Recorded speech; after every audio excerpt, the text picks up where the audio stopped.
Hey everyone, good evening. It's Scott at Scott Trades on X with StockMarketMentor.com and Crypto Market Mentor with your chart of the day. Want to take a look at Bitmine Immersion. This is ticker BMNR.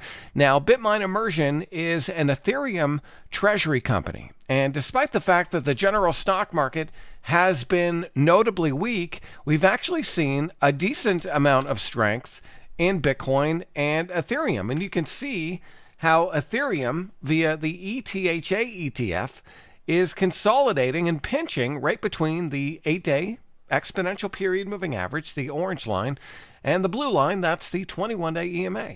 And so while the stock market has been breaking down, a lot of the bad news, at least for now, seems to have been already priced into most of the crypto.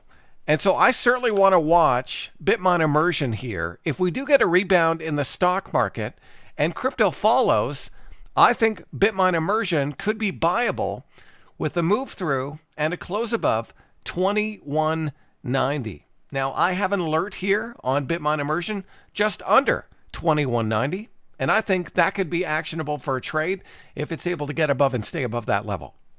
Now, there are some gaps on this chart that the stock could fill. And so on a swing trade, I'd probably look up at the 50-day moving average for a target. So move through 2190 and then a potential partial sell around 24 with an initial stop loss if this trade triggers tomorrow down around 20 bucks. And so that's the setup and trade that I'm looking to play out on Bitmine Immersion, ticker BMNR. And it's just one of many things we're looking at tonight over at StockMarketMentor.com. I hope that video is helpful. Give me a follow on Twitter if you don't already, at Scott Trades. I'll see you next time.